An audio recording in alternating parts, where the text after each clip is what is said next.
algo que me ha chocado en otros debates, en otras conversaciones que he tenido yo, que he visto, es justamente que hay una mirada como triunfal, como los protestantes, no sé qué, Lutero tenía razón, o no sé, el Papa dijo tal cosa, así que el Concilio de Trento tenía razón. Es como, no sé si han visto esos videos que de repente aparecen por ahí en Instagram de esta gente estas mujeres o estos hombres que se ponen felices porque descubren que el hijo no era mío, o porque al final me salió el divorcio. Y es como, ¿cuál es la alegría? No entiendo cuál es la alegría de que se rompa algo. Se rompió la comunión, es como, no entiendo. O por otro lado, hay confusión, bien, es como, no, a nadie le gusta, nos gusta que haya una buena relación y que hayan buenas distinciones. Bien, un saludo para todas las personas que vean esta conversación, este diálogo. Aquí me encuentro con mis amigos Ignacio y Jonathan. Y así como dice el título, esto es un católico, un protestante y un ortodoxo hablando del Papa. Hemos decidido reunirnos porque sentimos que el diálogo se ha vuelto demasiado estéril y que es necesario volver a abrir estos espacios donde parece que las posiciones ya están demasiado atrincheradas, pero que quizás es necesario levantar esos atrincheramientos y volver a hablar, volver a dialogar, porque vemos que la situación eclesial en Latinoamérica se pone cada vez más fea, hay cada vez más divisiones, más fracturaciones, más bandos, parece que las cosas van de mal en peor y es necesario hacer este esfuerzo, así que es por eso que hemos decidido juntarnos. De los tres, el que más ha estado impulsando o motivándonos a dialogar ha sido Ignacio, así que le daremos a él en primer lugar, como católico, el espacio para que él comparta sus intuiciones acerca del Papa, y con base en sus intuiciones, Jonathan y yo arrancaremos con nuestras intuiciones también. Así que Ignacio, adelante, por favor. Bueno, hola a todos, espero que estén muy bien. Mira, hablaba ayer con Sebastián y le comentaba que para mí es un poco complicado tener que explicar cosas en general, porque a mí me pasa que lo del papado es algo que yo veo muy claramente. Lo veo así como quien ve el computador que tengo al frente. Ahora, si tú me pides que yo te explique el computador que tengo al frente, voy a tener que hacer una de malabares, ¿cierto? Para explicarte que la tecla está a tal separación, pero no tal. Y eso me cuesta mucho. Entonces, por eso acordamos con Sebastián de que voy a tratar de dar ciertas imágenes que quizás pueden ayudar a la intuición del tema del papado. Bueno, todas las tradiciones ancestrales siempre han tenido como base del vínculo entre el cielo y la tierra lo que se llama el axis mundi. Esto lo vemos en absolutamente todas las tradiciones, los mayas, los vikingos, no sé, quién sea, los egipcios. Vemos en todos lados esta noción del axis mundi, que hay un acceso, hay un eje que vincula el cielo con la tierra. Y esto se manifiesta por medio generalmente de una montaña, de un árbol, de un arca, de un sacerdote, de un sumo sacerdote, siempre está esta imagen, ya sea en la figura de una persona, en la figura o de algún elemento natural o del conjunto en la cosmovisión completa, ¿cierto? Lo cual para mí siempre es coherente contemplar la imagen completa. Por ejemplo, la montaña que simboliza el axis mundi nunca es una montaña con muchas puntas o muchas puntas separadas a la misma altura. Siempre es una montaña que tiene una punta arriba, ¿cierto? Tiene un pic, tiene un culmine, y hacia abajo se va dando se va radicando el resto de posibilidades. Y abajo hay otros pics, de repente hay otras puntas, pero son ya como potestades más bajas. Pero siempre hay una en la punta, ¿cierto? Lo podemos ver con los egipcios, con la pirámide, ¿cierto? Que al final, al culmine en la punta, está esta punta dorada, ¿cierto? Antiguamente era así, esta punta de oro, y está el culmine del asunto. También pasa con los árboles. Los mayas tienen el ceibá, un árbol que es un tronco gigante, larguísimo hacia arriba, muy largo, y que arriba se ramifica, ¿cierto? Entonces no son varios árboles o varios troncos, siempre es un tronco con raíces muy firmes y que sube al máximo y se expande. Tenemos en Chile tenemos el pehuen o la araucaria, también árbol sagrado, tiene las mismas características que el ceibá, y tenemos en el Amazonas tenemos la lupuna, que también es un árbol que tiene las mismas características, este tronco que vincula arriba el cielo y la tierra. Entonces, cuando yo me fijo en estas estructuras, vemos que físicamente, materialmente, estas estructuras tienen una cabeza, tienen una punta visible.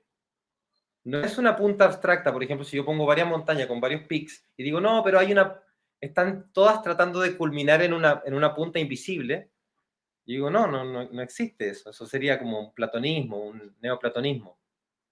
Como que la Tierra estuviera aspirando a hacer eso, sino que justamente la montaña que uno ve tiene punta, tiene cabeza visible. Entonces, desde ahí, contemplando también la simbología del cuerpo, que hay una cabeza, nadie es multicabeza, ¿cierto? Entonces me es muy natural y espontáneo ver que en una estructura eclesiástica en donde justamente se habla de un cuerpo, el cuerpo místico, me calza perfecto de que haya una cabeza, de que haya un pic, y de que haya eso. Entonces voy a dejarlo hasta ahí para ver qué piensan de eso. Bueno, ¿voy yo? Bueno, ¿cómo están? Bueno, amigos y la gente que está escuchando. Y bueno, espero que esta charla también pueda ser de edificación. Y bueno, respecto a lo que vos comentabas, Nacho, yo en cierto sentido, respecto al simbolismo, creo que es bueno. De hecho, el pináculo, la punta de la pirámide, el tronco, creo que en cada uno de los casos puede ser una herramienta útil y eficiente para la función que va a cumplir el objeto en sí, el total, la integralidad del objeto, ¿no? Y hasta si hablamos de la iglesia, en algún punto también puede ser que sea más eficiente o efectivo a veces tener una persona que es la autoridad, ¿no? Esta noción de autoridad que es la que va a decidir algunas cosas y en la que va a descansar ciertas decisiones. Ahora, creo que desde mi perspectiva y desde el protestantismo en ese sentido, creo que hay una libertad, entendemos, de parte de Dios para crear esa estructura, para delegar esa autoridad y para construir, digamos, los sistemas, la epistemología eh, y las diferentes organizaciones que van a hacer funcionar a la iglesia.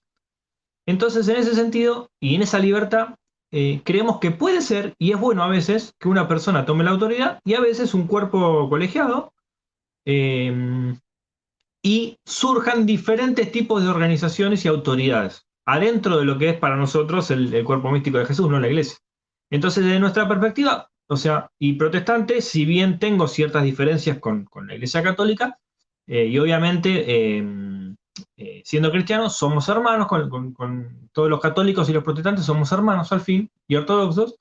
Entonces, creo que es sano convivir y aportar desde lo que cada uno es en Dios al cuerpo, considerando que la cabeza final, la autoridad máxima, no es una persona en la tierra, sino Jesucristo mismo, que aunque no lo tenemos presente hoy, sí tenemos su legado, tenemos su enseñanza, tenemos su predicación, tenemos su ejemplo a través de las escrituras, y eso más o menos es lo que como protestantes tratamos de abordar, ¿no? O sea, creemos en la libertad de formación de sistemas políticos, digamos, para organizar la comunidad. Y en cierto sentido, te puedo decir yo de mi perspectiva más abierta, muchos protestantes pueden pensar diferente también, y pueden no apoyar, digamos,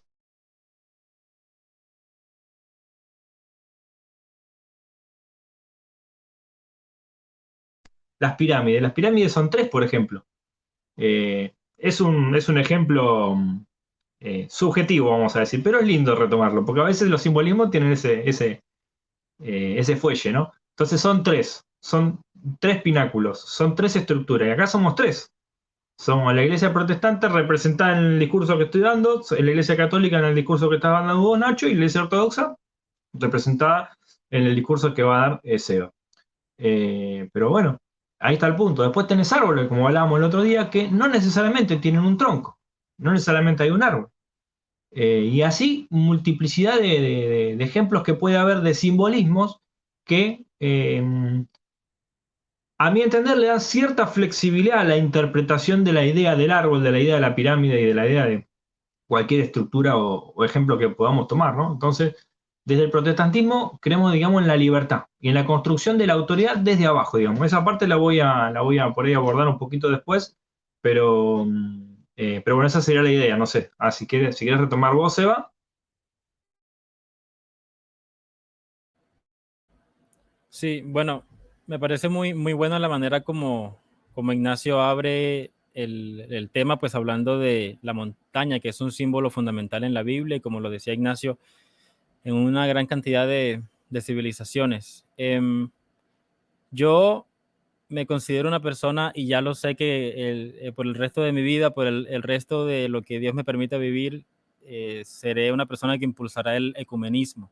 Pero ecumenismo en el sentido técnico, porque a veces cuando hablamos de ecumenismo suena como que vengan todo el mundo, vamos a hablar y vamos a buscar un terreno común y a olvidarnos de la parte difícil. No, el ecumenismo es vamos a retornar todos a esa continuidad.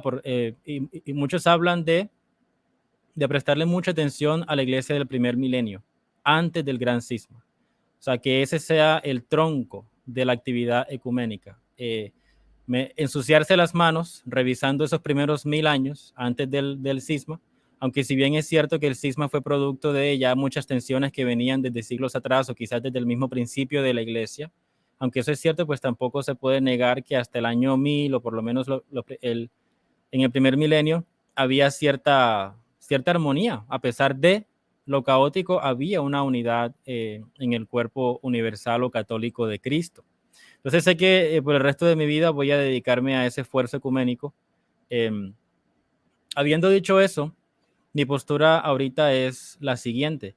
Yo sí creo que la iglesia católica, la iglesia universal de Cristo, debe verse como una sola montaña, con una cima y con una cima gloriosa, una cima dorada.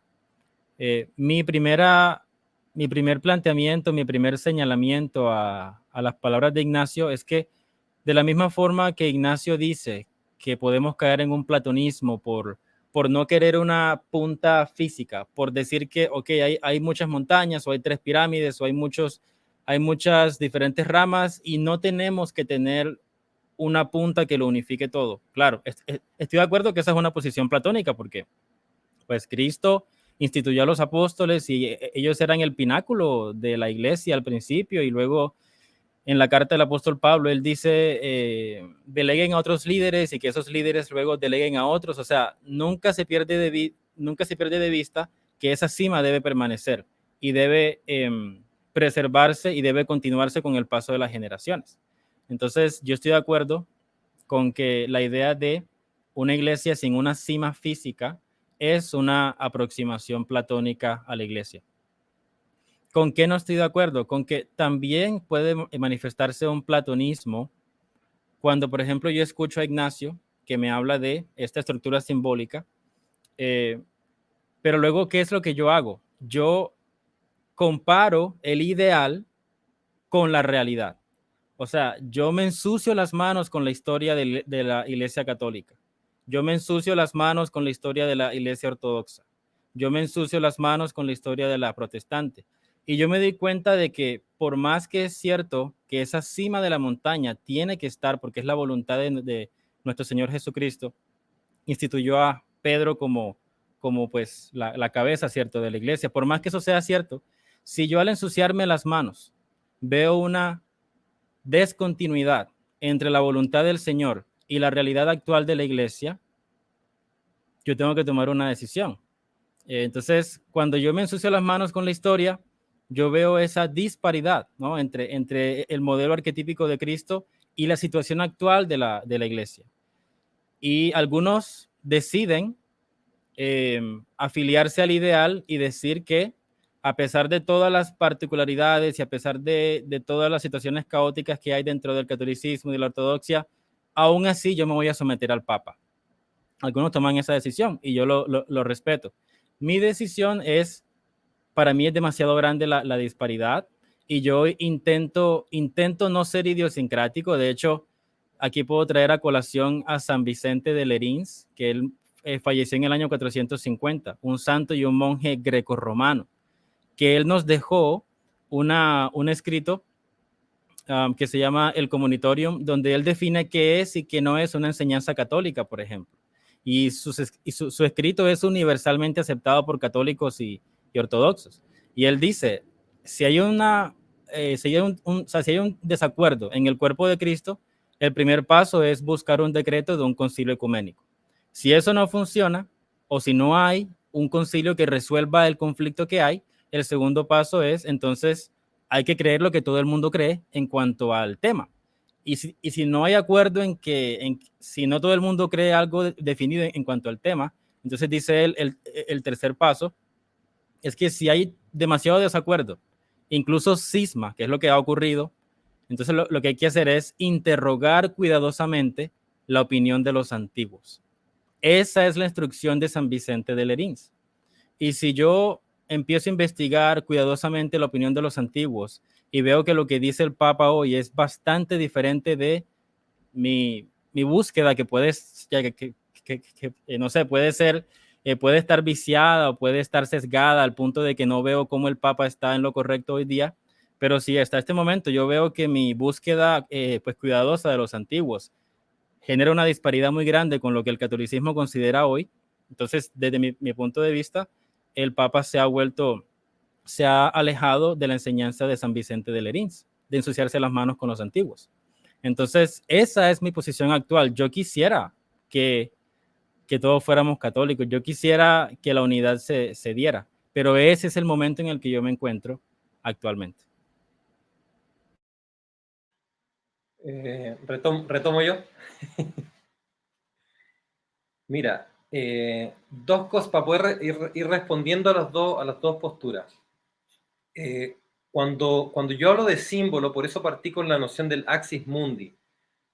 Mi punto es cómo simbolizar al axis mundi, no cómo simbolizar otras cosas. Porque, por ejemplo, les enviaba el otro día una imagen, hay una palabra que se llama tensegridad, que es cuando una estructura está unida por elásticos, básicamente, que están tensos.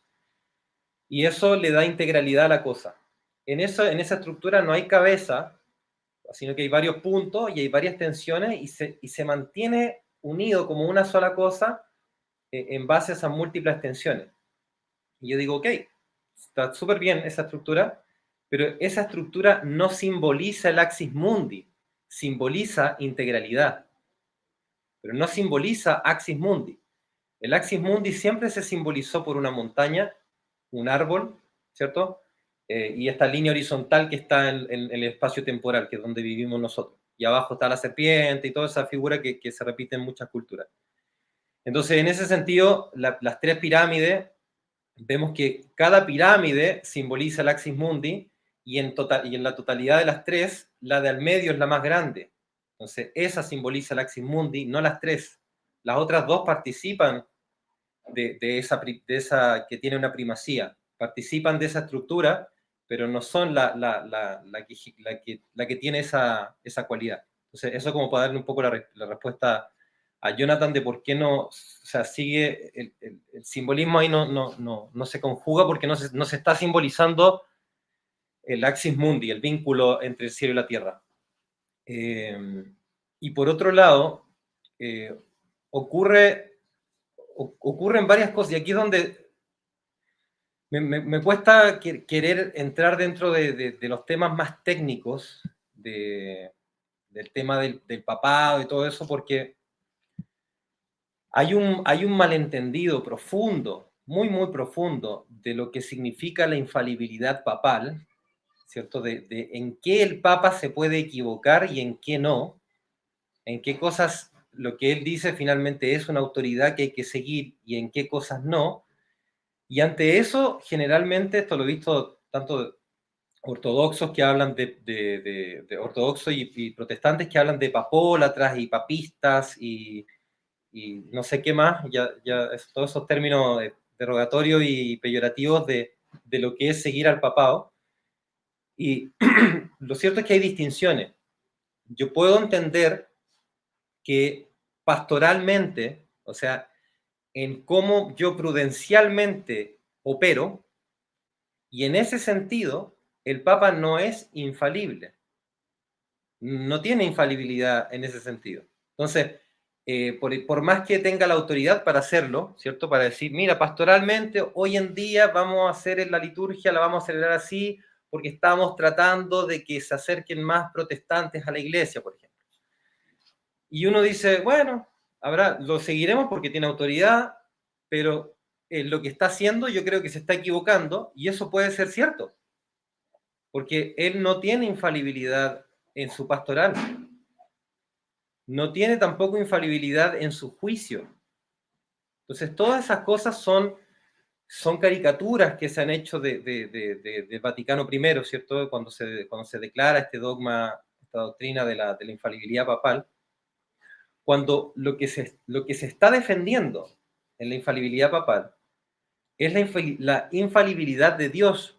No se está defendiendo la infalibilidad de una persona, no se está defendiendo el que una persona humana tenga una cualidad propia que le permite ejecutar cosas, todo lo que diga. O sea, el Papa dice, no sé, apoyemos a la gente LGBT, no sé. Y uno dice, pero eso va en desacuerdo con la Sagrada Escritura, entonces es mentira que el Papa existe, o que existe tal oficio del papado. Y es como, no, porque eso fue una decisión de él prudencial de decir tal cosa, pastoral, pero en eso no está haciendo el uso de la autoridad que le es propia por infalibilidad divina, ¿cierto? Que sería cuando él declara un dogma por eso que la infalibilidad papal tiene una cosa muy particular, hay toda una pila de exigencia, una montonera de exigencia, tiene que decirlo ex cátedra, tiene que hacer uso de su autoridad, tiene que ir en concordancia con el magisterio, hay muchas cosas que se conjugan para que pueda tener eso, pero si no se tiene eso, si no existe ni visiblemente ni de ningún modo dicha autoridad manifestada en lo concreto, entonces siempre la iglesia va a estar sujeta a un subjetivismo, siempre, al nivel que sea, puede ser al nivel de los obispos, puede ser al nivel de los sacerdotes, o puede ser al nivel de los laicos, o al nivel que sea. Siempre va a quedar sujeta a un relativismo que va a buscar sujetarse en una idea conceptual de la cabeza o del Espíritu Santo, o no sé. Eso. Bueno, sigo. Te voy a preguntar, Nacho, tengo unas dos preguntitas para que me aclares algo y después te respondo.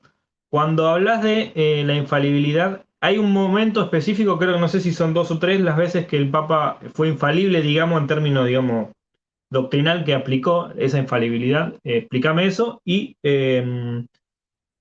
si, o digamos, más o menos lo dijiste en realidad, o sea, ¿qué condiciones tiene que cumplir el Papa para que sea infalible? Bueno, tiene que hablar ex cátedra, bueno, se ve que hay un par de condiciones más. Respecto de eso, aclárame si el contexto, la infalibilidad es el contexto, la manera en que la iglesia está resolviendo el asunto, o es la persona en sí que en ese momento, ahí creo que me lo respondiste más o menos, pero aclárame eso, que no lo capto bien. O sea, lo que ocurre es lo siguiente. Nosotros decimos que las Sagradas Escrituras son infalibles, ¿cierto? El tema es que las Escrituras son una autoridad indirecta. Alguien con autoridad lo escribió.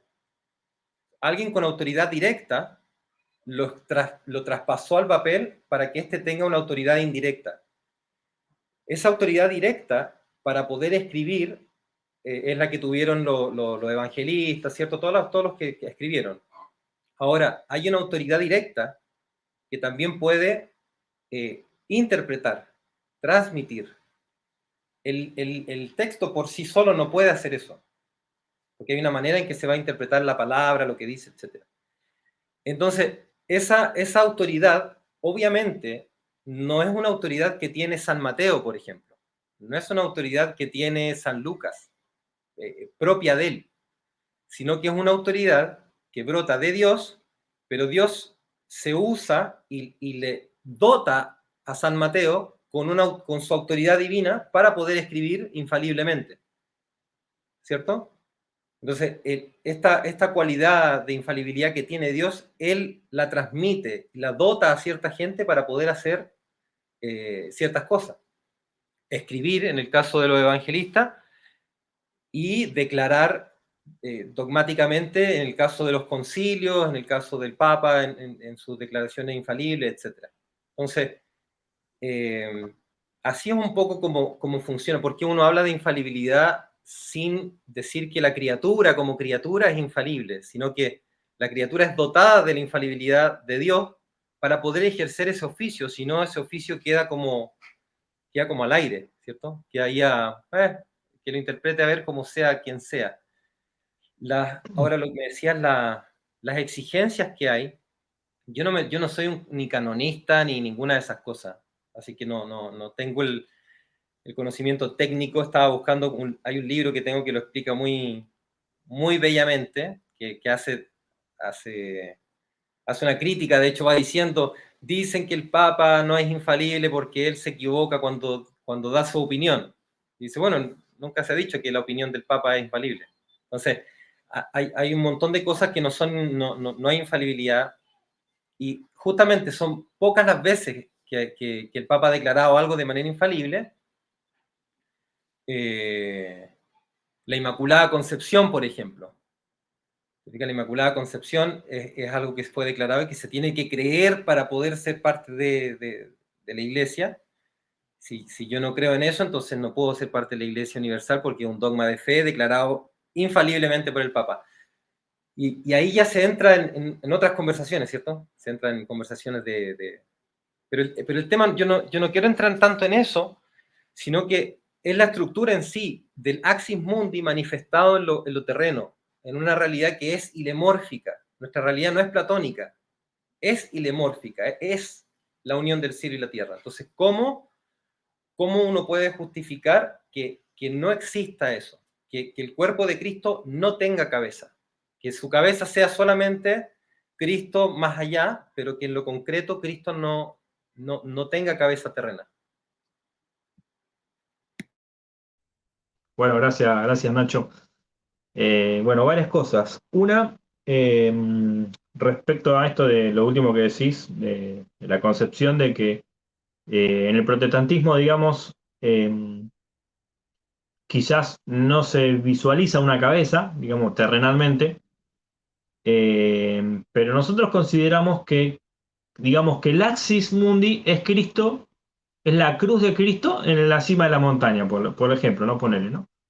Pero la autoridad humana que el hombre delega en la propia congregación, porque vas a cualquier iglesia evangélica, pentecostal, protestante de los reformados, y siempre hay una autoridad. O sea, el hombre siempre se organiza bajo una autoridad. Son escasos, digamos, grupos de personas que suelen organizarse más cooperativamente, más comunal en el sentido de horizontalidad. Siempre se termina como delegando una responsabilidad porque no podemos todo hacer todo, ¿viste? Es una cuestión casi fáctica. Entonces, la autoridad no es que no se ve expresada en los sistemas de organización protestantes, sino que están ahí. Pueden ser colegiados, pueden ser una cabeza visible, como por ejemplo en la Iglesia Católica, pero es un tema de escalas a veces, no es un tema de cantidad de sistemas. Pero al fin y al cabo, es como con los árboles. O sea, el árbol es una imagen, es una representación de algo que puede ser espiritual, pero no necesariamente hay uno. ¿Entendés? Entonces, desde el protestantismo creemos en esa pluralidad, en esa libertad que tiene que existir, porque después las organizaciones, en cierto sentido, y se puede asociar quizás al capitalismo de mercado, preferentemente al capitalismo más social,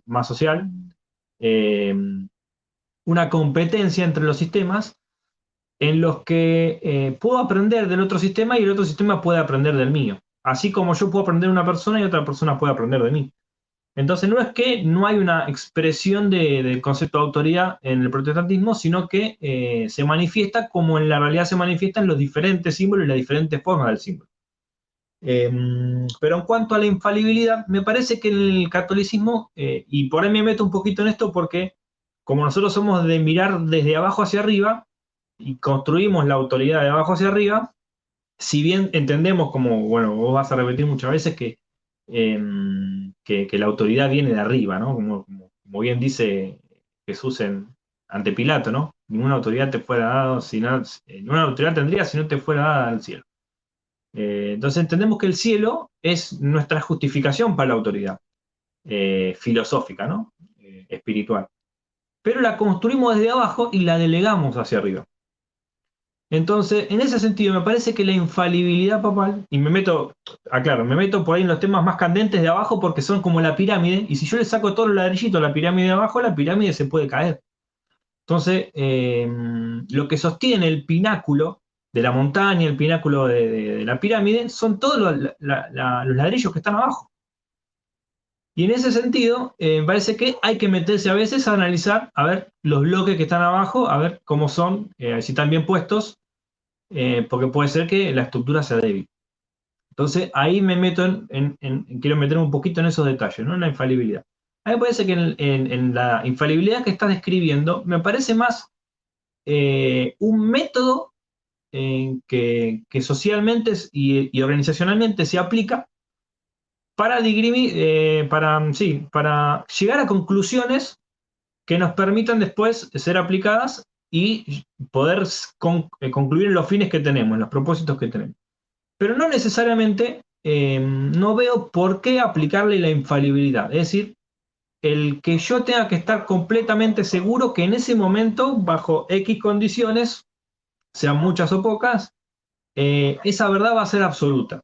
Entonces, no veo una razón suficiente que a mí me justifique que en ese momento, ya sea por la Biblia, por el Papa o por quien fuere, el hombre excede a esa infalibilidad que Dios tiene, ¿no? Cuando yo estoy pensando, bueno, encima que la cabeza, que la infalibilidad expresada en la tierra fue Jesús. O sea, él fue quien mejor expresó la realidad de Dios, la imagen de Dios, infalible. No así el hombre, que es un constante constructo respecto a esa imagen, ¿no? Transformados a la imagen de Jesucristo, constantemente. Yo no soy la perfecta imagen de Jesús, tengo muchas cosas para pulir, pero Dios quiere hacer de mí un pequeño Cristo, un pequeño Jesús, una imagen de Él. Pero estoy en camino, estoy en tendencia, digamos.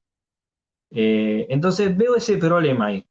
Por más que ustedes lo llamen infalibilidad, desde mi perspectiva no la voy a criticar como vos bien decís. Muchos hacen nombre de paja de esa infalibilidad y le dan le dan. No, a mí me parece que es una herramienta útil, que está muy bien organizado, creo que es eficiente, pero no creo que no haya razón suficiente para creer que en ese momento hay garantía de verdad absoluta. De hecho, en mi perspectiva, mi manera protestante de ver la autoridad y hasta la Biblia también, no es otorgarle infalibilidad absolutamente a nada de lo que el hombre haga. La única infalibilidad para mí que hubo en la tierra es el Señor Jesús, ¿no? Es la perfecta imagen de Dios. Y aún, fíjate en los apóstoles, la discusión de Pablo con Pedro. La iglesia siempre está en continuo diálogo o debate, como lo queramos llamar, pero sano, en el buen sentido de la palabra. Y eso va desde abajo, construyendo de a poco, paulatinamente, estos sistemas y estas organizaciones que concluyen, por ejemplo, en el sistema de la Iglesia Católica, en la pluralidad de los sistemas que la Iglesia Protestante ofrece. Y bueno, también Sebas nos va a contar cómo funciona la Iglesia Ortodoxa, ¿no? Pero bueno, hasta acá después quiero contestarle un par de cositas a Sebas, pero para no abordar también tanto tiempo, doy paso. Bueno, pienso que sí, claro, nos tenemos que cuidar de hacer hombres de paja. Yo no quiero hacer hombre de paja de de Ignacio, de Jonathan, pues yo no mencioné la infalibilidad papal de manera expresa, ¿no? No es eso lo que había en mi mente. Y yo creo que sí hay que hablar de los detalles, porque es que es allí donde está la discusión. Y quiero repetir mi punto. Hay dos formas en que podemos ser platónicos. Una forma de platonismo es yo pretender que hayan diferentes iglesias y pretender que la cima sea invisible. Eso es una forma de platonismo. Y yo no quiero caer en esa idea. Pero la otra forma de platonismo es yo encerrarme o enfocarme tanto en el ideal que no veo el caos de abajo. No veo lo que ha ocurrido históricamente, lo que está ocurriendo en este momento, en toda su complejidad y en toda su suciedad. Esa es otra forma de platonismo. Yo creo que si queremos hablar del Axis Mundi, debemos enfocar nuestra atención justamente en el punto medio entre el ideal y la realidad, el punto medio entre lo arquetípico y los fenómenos que nos revientan en la cara.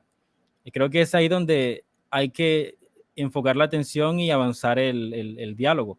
Y lo digo porque, repito, yo creo que la Iglesia Católica Universal debe tener una cabeza física. Pero si yo al meterme en las particularidades y en la historia y en el presente y en el pasado, veo una disparidad, pues me toca tomar una decisión. Y luego, pues Ignacio dice que sí, pero es que siempre va a haber una subjetividad. O es la subjetividad presente en el Papa como ser humano, o es la subjetividad presente en el gran grupo de líderes cuando no hay una cabeza única, porque esa es sin duda la situación de la Iglesia Ortodoxa. Yo no tengo problema en reconocerlo.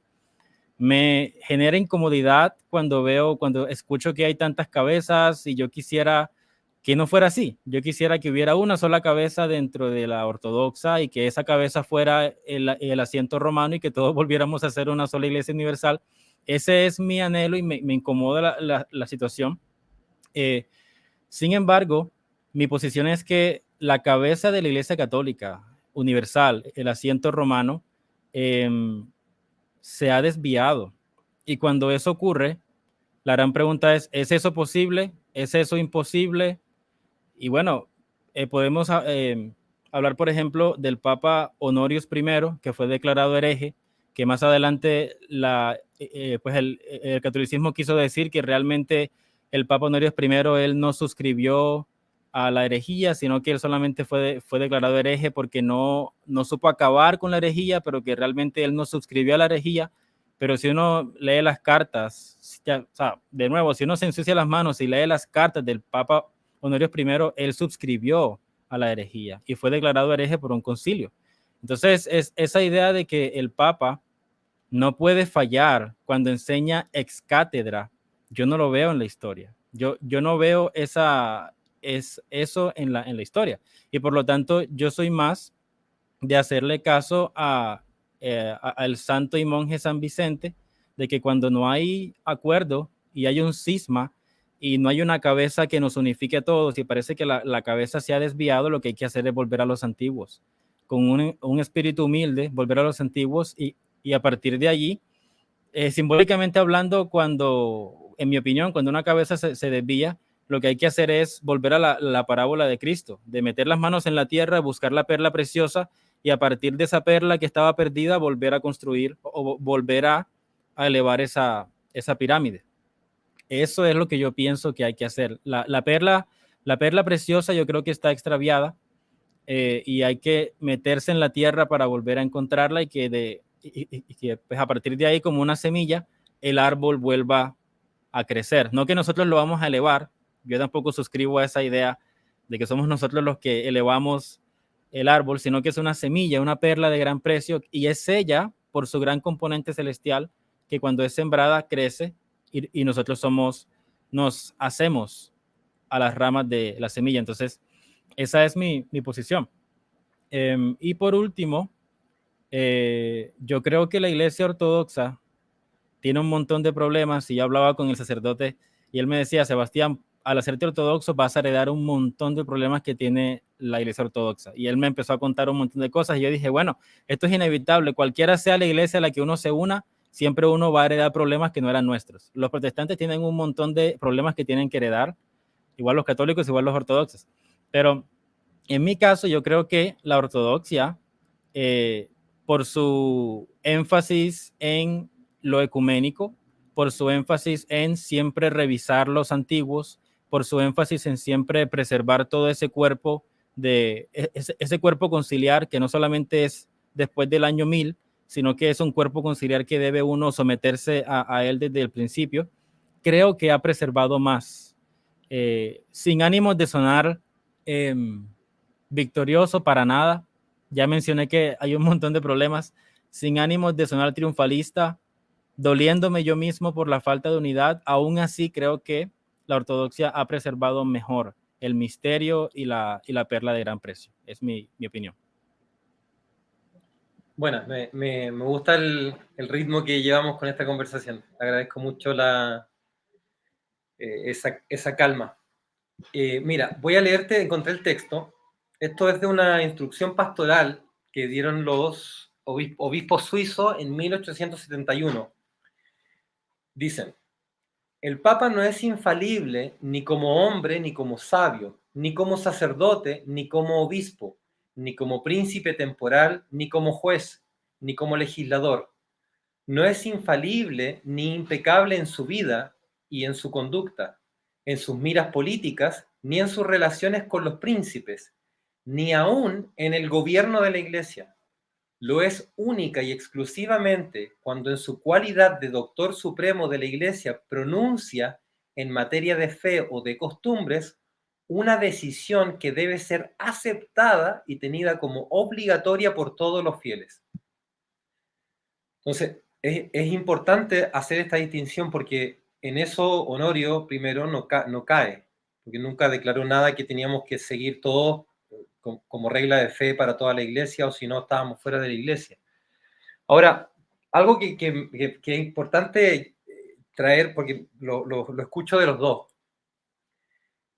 Yo voy a decir algo que es ¿cómo se llama esto? Puede ser controversial, pero bueno, soy un triquero, así que soy un trickster. Yo soy protestante.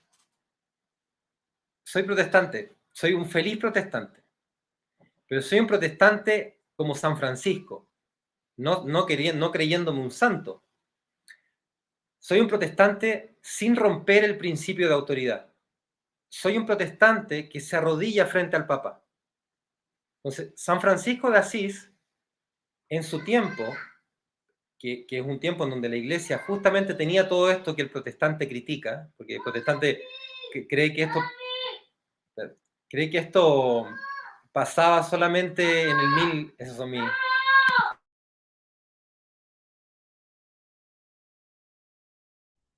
Atendelo, atendelo. Ven. Venga, mi amor.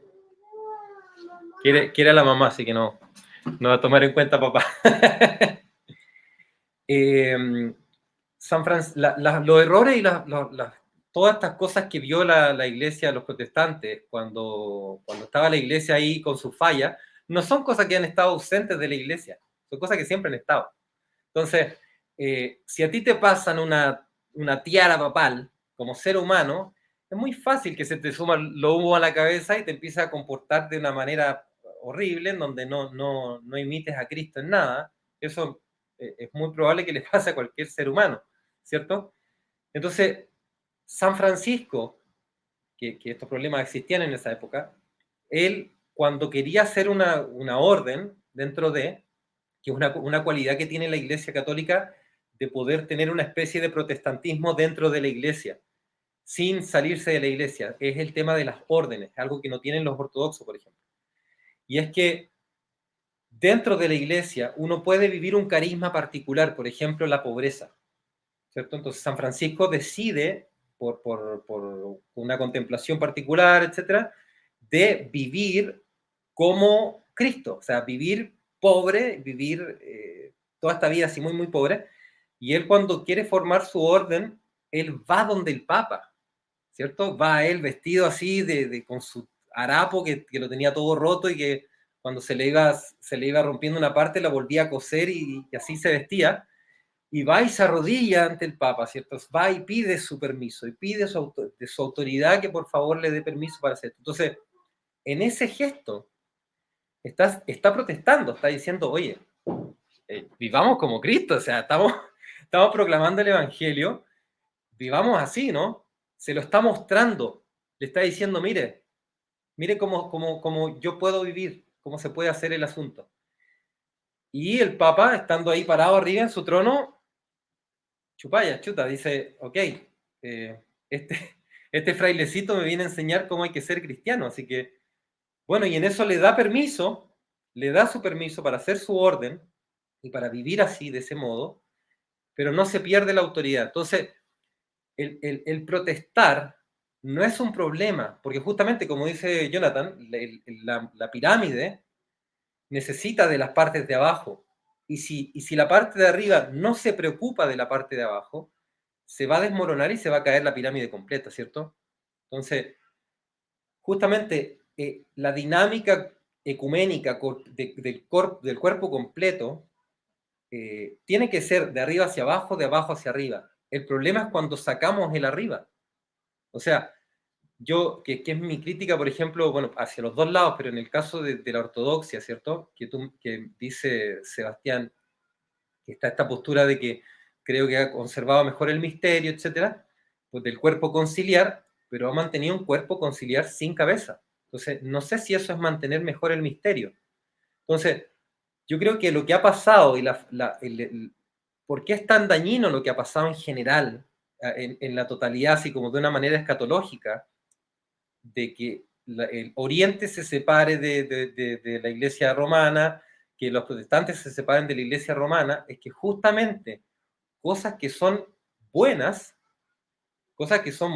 por ejemplo, cuidar la iconografía, ¿cierto? Es profundamente, el valor de cuidar la iconografía es inconmensurable. Son para nosotros, los que entendemos bien eso, entendemos que la iconografía es básicamente la Sagrada Escritura en imagen. O sea, son las Sagradas Escrituras hechas imagen. Entonces, Oriente se ha dedicado mucho más a cuidar las Sagradas Escrituras, la tradición de la imagen, que Occidente, pero justamente porque hubo un corte. Entonces, la cabeza esta que tiene un cuerpo completo, es como que le cortaron el brazo, pero obviamente como no puede perder el brazo, lo sigue teniendo. Pero ese brazo que se fue con todo lo que eso conlleva. O sea, toda la riqueza, incluso si alguna iglesia, no sé, se llevaron reliquias de santos que eran de la iglesia, se la llevaron. O sea, quedó fuera de. ¿Se fijan? Entonces, yo no tengo problema con la noción de protestar, de criticar y de amonestar al Papa, así como lo hizo San Pablo con San Pedro. Pero dentro de casa, dentro del cuerpo, dentro de la familia. Eso es como mi único llamado, el que protestemos y mejoremos y todo lo que haya que hacer, pero dentro de eso. Bueno, gracias Nacho. Sí, entiendo el punto y es un poco mantener el orden, ¿no? Y el diálogo, porque en sí el protestante en términos empíricos es una persona que está ajena, un cristiano que está ajeno al sistema de la Iglesia Católica. Pero el protestante sin el catolicismo no nace, no existe. Entonces, creo que el protestante, y la mayoría creo que lo tenemos, salvo algún que otro descolgado que piensa que después de los apóstoles viene él y no pasó nada en la historia. Creo que todos reconocemos el valor de la Iglesia como organización, digamos, como institución, que es la institución más antigua del mundo hoy. Entonces, en ese sentido, creo que los protestantes nos debemos a la Iglesia Católica y tenemos que reconocer eso, ¿no? Y eso, como decís vos, como San Francisco así que se arrodilla ante el Papa, creo que en algún punto no es necesario a veces que sea físico. La expresión, digamos, del arrodillarse y el reconocer al Papa, digamos, la Iglesia en sí o autoridad o lo que fuere, viene ya en el hecho, en otro hecho, que no necesariamente es arrodillarse, sino en la relación, en el trato, en el cómo del vínculo, ¿no? Entonces, cuando un hermano católico, tengo que discutir con un hermano católico, y yo lo trato mal, digo, no, pero que vos sos esto, vos sos lo otro, qué sé yo, es como no arrodillarte ante el Papa, ¿no? Es como ese gesto de no tenés autoridad, no sos nadie. Y el tratarlo bien, el reconocerle las cosas positivas, el escuchar, el darse al diálogo en amor, creo que es ese arrodillarse, ¿no? Entonces, en ese sentido, creo que la iglesia protestante, la mayoría de las iglesias protestantes no han sucumbido en un hombre de paja y en una burla de lo que es la iglesia católica. Sí, lamentablemente muchos lo han hecho por falta de educación, por falta de conocimiento, por la ignorancia misma con la que el hombre nace, porque el hombre nace ignorante. Eh, pero así como nace ignorante y tiene que construirse en sabio, así también tenemos que construirnos cada uno de nosotros en hermanos de Cristo, ¿no? En imágenes de Dios, la cual Jesús ya era de entrada, digamos, ¿no? Entonces Pablo va a decir que Jesús, nosotros vamos a ser conformados a la imagen de su Hijo y Él es el primogénito entre muchos hermanos, ¿no? Y constantemente creo que en la Biblia se resalta este hecho. Por ejemplo, Pablo también dice, yo como perito arquitecto pongo un fundamento que no puede ser otro, que es Cristo, que es Jesucristo, y cada uno va a sobreedificar sobre eso, ¿no? Y le está hablando a la iglesia de Corintios, si no me acuerdo mal, y es como que reconoce cierta independencia en esa organización eclesial, digamos, comunal, ¿no? Porque sabemos que Jesús encomendó a los 12 y los 12 se fueron por el mundo fundando comunidades. ¿Cuándo se llega a vincular con comunidades y delegar una autoridad principal? Eso viene mucho tiempo después, ¿no? Que no digo que sea malo, que se entienda, porque por ahí a un protestante que escucha va a decir, bien que está defendiendo que no tenga que haber autoridad. No, puede haberla, y en la iglesia católica la hay, y me parece bien, porque es eficiente, porque ayuda a mantener la unidad, no la unidad quizás en sentido de práctica, en un montón de sentidos no se puede mantener la unidad, pero sí se puede mantener la uniformidad, el caminar juntos a un mismo lugar, ¿no? Que eso es interesante. Pero bueno, yo como protestante no voy a reconocer esa infalibilidad, como dije antes. Eh, Voy a abogar, como decía Seba, por la unidad en propósito, en llamado, entre católicos, protestantes y ortodoxos. Creo que podemos estar unidos a pesar de tener diferentes organizaciones institucionales. Creo que la invisibilidad de la iglesia es real, es decir, no puedo meter a toda la iglesia dentro del sistema porque siempre va a quedar alguien afuera, porque yo no veo dónde está obrando el Espíritu Santo, se me hace manifiesto tardíamente, no lo puedo tener anotado ahí en la hoja de, de quiénes son miembros de la iglesia evangélica, protestante, de la iglesia católica. Es imposible manifestar absolutamente la iglesia en el sistema empírico, digamos, o en los papeles. Es imposible. ¿Tenemos que hacer el esfuerzo? Sí, está bueno hacerlo. Y está bueno que aboguemos por esa unidad completa, como aspirabas vos, Eva, y como vos sentís que la Iglesia Católica mana, Nacho, pero no necesariamente eso quizás tenga que pasar. ¿Por qué? Porque yo creo que en algún sentido las divisiones, en sentido sano, ¿no? Pueden ayudar al diálogo, pueden ayudar al cumplimiento del propósito de Dios, y creo que así lo hace Dios, porque yo veo en la realidad multiplicidad de símbolos, multiplicidad de formas, incluso Dios es un ser plural en su ontología, eh, lo que no quita que haya una jerarquía, pero el pináculo invisible, el pináculo que nunca vamos a ver, eso, la autoridad última que nosotros queremos manifestar es Dios. Entonces yo no me voy a preocupar porque siempre se exprese una sola autoridad o un pináculo en la tierra. ¿Lo podemos hacer? Joya. Si no lo podemos hacer, tampoco por algo será. Tenemos que seguir el trabajo, ¿no? Y después quería responder unas cositas de Seba que me pareció muy interesante, que hablaba de San Vicente y volver a mirar al pasado, ¿no? Y eso es mirar para la tradición.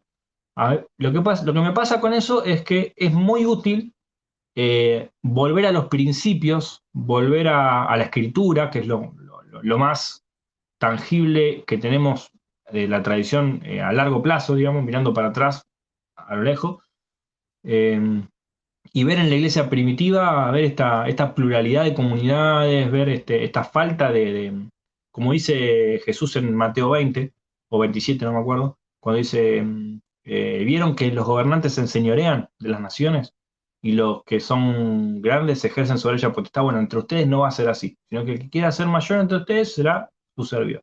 Y continuamente en el Nuevo Testamento se habla de servirnos los unos a los otros, de reconocer y sujetarse a aquellas personas que son espirituales, dice Pablo en 1 Corintios al final, pone como autoridad a personas que sean espirituales. Dice, sujétense a ellos, dice, como manda a sujetarse a los pastores en Timoteo. Entonces hay cierta horizontalidad que tenemos que construir y que naturalmente van a surgir diferentes personas que van a presidir ciertas organizaciones que nos van a llevar al propósito y a la misión de la iglesia. Y eso se va dando solo. Porque si pretendemos que sea guiado por el Espíritu Santo, tenemos que estar expectantes. Tenemos que consultar a los hermanos. Tenemos que, bueno, y así se va dando, ¿no? Pero veo eso en la iglesia primitiva. No veo una iglesia católica como quizás vos me contás, Nacho. No te voy a decir que no es malo, que yo no lo veo en la iglesia primitiva y me parece que es un buen ejemplo ahora para equilibrar la balanza, ¿no? También creo que esta metodología de mirar hacia atrás no necesariamente me da garantía de que aplicando eso que yo aprendo mirando hacia atrás voy a prosperar hacia adelante. O sea, yo creo en una organicidad, en una dinámica, en un conocimiento que se va actualizando.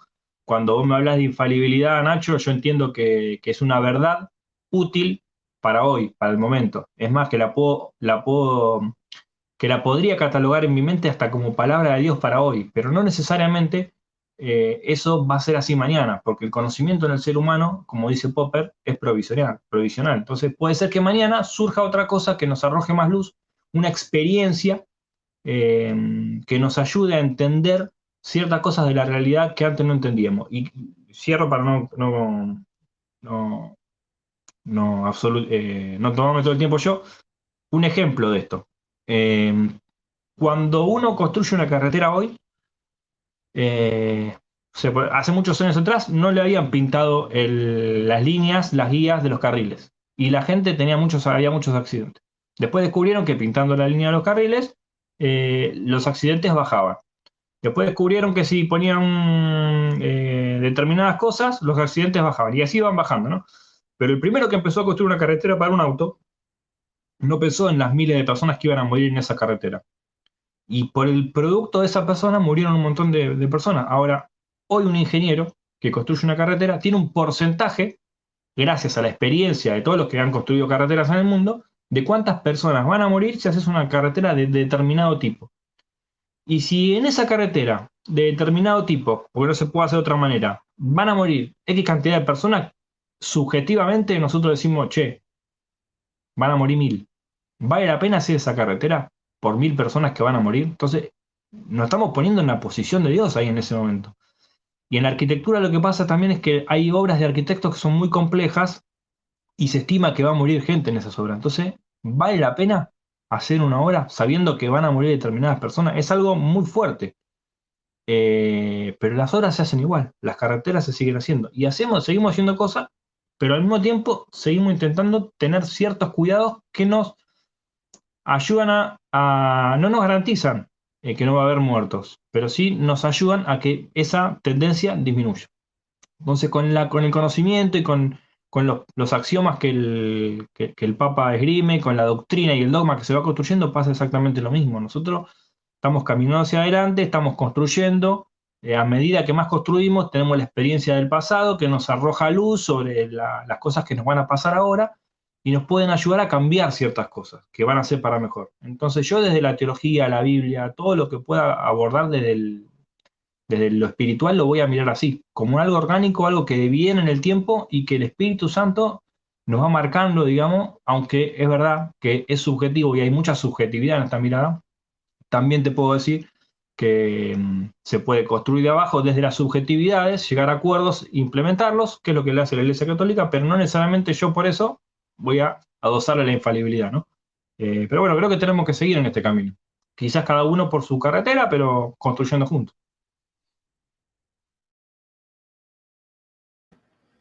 Sí, bueno, yo como comentario final, pues se me vino a la cabeza la analogía del esposo y la esposa, ¿no? Viendo como un microcosmos a el asiento romano como el esposo y la esposa siendo el resto de los asientos de la iglesia, ¿no? De Alejandría, de Jerusalén, de Constantinopla. Esa es como que la esposa y el esposo es el asiento romano. Hablando dentro del contexto de la iglesia, no en un sentido cósmico, no quiero hablar en un sentido, porque pues de manera clara, en un sentido macro, el esposo es Cristo y la novia es toda la iglesia. Pero en un sentido micro, lo podemos entender así, hasta donde la analogía sirva, porque no es tampoco una analogía absoluta acerca de cómo los diferentes asientos se relacionan. Bueno, y se me vino a la cabeza la idea de cuando la esposa cumple con su rol, que en un sentido simbólico el rol de la esposa es representar un estándar estricto para el esposo. Que cuando el esposo como cabeza empieza como que a dejar de reflejar lo que está más arriba de él, viene la esposa de abajo y le dice, mira cómo te estás comportando. Y yo lo entiendo así, yo entiendo a la iglesia ortodoxa como una esposa que le dijo al esposo en determinado momento, tú no eres el hombre con el que yo me casé. Y creo que en ese embrollo sigue todo el tema. Y la reacción del esposo del asiento romano fue cristalizarse en su posición. Ah, ¿no soy el esposo con el que te casaste? Bueno, un par de siglos después viene la infalibilidad papal y pues también teniendo en contexto que fue una reacción de Roma contra una protesta peligrosa de parte de elementos externos, como decía Ignacio, que el peligro es que los que protesten sean de afuera. Eso es muy peligroso. Entonces, pues también con eso en mente vino esta articulación que es la infalibilidad papal. Entonces, pero yo me quedo con la esposa que espera que el esposo regrese. No es que la iglesia ortodoxa haya preservado el misterio a pesar de que se separó de la cabeza, es que cuando, en mi opinión, cuando el esposo se desvía, es en la mujer, es en el marco, lo que está abajo, donde se mantiene el misterio y donde la semilla vuelve a emerger. Entonces, esa es como que la forma, en una simple analogía, la forma como yo lo veo. De igual forma, el divorcio duele. A todo el mundo le duele, tanto al esposo como a la esposa, y el divorcio ha causado tantos problemas tanto en el catolicismo, porque pues así como decía Ignacio, perdió muchas partes del miembro oriental, y luego el protestantismo también fue como otro dolor más dentro del divorcio. Entonces, nadie aquí está hablando en un sentido de victoria. Pero bueno, entonces es como mi comentario final, y pues muy agradecido por ustedes. No sé de qué manera alguien más quiera comentar para ya cerrar esta conversación. Sí, yo quería tomar un poco la línea en la que vas, y que justamente algo que me ha chocado en otros debates, en otras conversaciones que he tenido yo, que he visto, es justamente que hay una mirada como triunfal, como los protestantes, no sé qué, Lutero tenía razón, o no sé, el Papa dijo tal cosa, así que el Concilio de Trento tenía razón, o no sé, esa postura como triunfal es muy rara, porque es como, no sé si han visto esos videos que de repente aparecen por ahí en Instagram de esta gente estas mujeres o estos hombres que se ponen felices porque descubren que el hijo no era mío, o porque al final me salió el divorcio, y es como, ¿cuál es la alegría? No entiendo cuál es la alegría de que se rompa algo. Se rompió la comunión, es como, no entiendo. O por otro lado, hay confusión, bien, es como, no, a nadie le gusta, nos gusta que haya una buena relación y que hayan buenas distinciones. Algo para terminar en ese sentido es que justamente tomando lo que dice Seba, yo creo que, y también lo que dice Jonathan en el sentido de esto de muy desde abajo. Si se fijan, hablan los dos muy desde abajo, o sea, Jonathan más abajo que Seba, diría yo, muy abajo, muy tierra, muy primordial. Después está un poco más arriba, ¿cierto? Como dice, como habla Seba, así como ya un poco más constituido, por decirlo así. Justamente el Papa, si nosotros observamos el papado como una línea temporal, así como un movimiento litúrgico, en este preciso momento al Papa se le está pidiendo que no meta las manos a la tierra, se le está pidiendo que meta la cabeza en la tierra. Porque por un lado, tienes a la Iglesia en el Concilio Vaticano II diciendo, después de haber dicho en Trento, después de haber dicho en el Catecismo Mayor de San Pío X, los herejes son las sectas protestantes, todo eso, a cambiar su pastoral a hablar de hermanos separados y todo eso, lo que se está haciendo, o por ejemplo esta dinámica de la sinodalidad, de que la Iglesia sea sinodal, eso es una respuesta a Oriente. Es decirle, Oriente, lo estoy haciendo bien ahora, esposa mía, ahora sí. Y cuando baja más y dice, hermanos separados, ahora sí estoy hablando bien, estoy haciendo lo correcto. O sea, veo justamente este gesto en donde el Papa se vuelve como ese San Francisco que alegaba y se viste con menos ostentoso, ¿cierto? Declara cosas de manera menos firme, un poco más tranquilo. Entonces, hay justamente ese movimiento de que se le pide al hombre, se le pide al marido para con el machismo, por decirlo así, ¿cierto? Baja la cabeza, baja aquí a la tierra, recuéstate como María, ¿cierto? A los pies de nuestro Señor, como recuéstate aquí a los pies, baja, y después de aquí conversamos, como que de aquí mantengamos el diálogo, porque eso que dice Jonathan, de que es necesario una constante actualización, no en el sentido de los principios, en eso es lo que no estoy de acuerdo, porque el principio creo que aplica eternamente, pero en la aplicación se necesita una constante actualización, como antiguamente en los computadores uno apretaba F5 para que se actualizara la página, es como que se necesita de un constante hacer un F5, ¿cierto? Un constante actualizar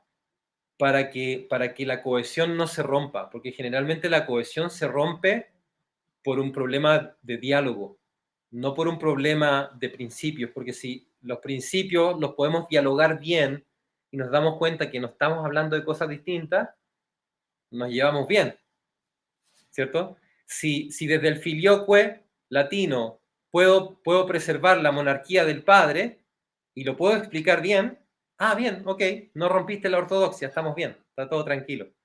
Pero si no hay diálogo y se imponen las cosas y se lanzan nomás como decretos canónicos, como si fueran balas contra sí mismo, es como una especie de enfermedad autoinmune, ¿no? Como que el cuerpo que se ataca a sí mismo, desde abajo para arriba y de arriba para abajo. Entonces, me gusta mucho la nota en la que terminamos de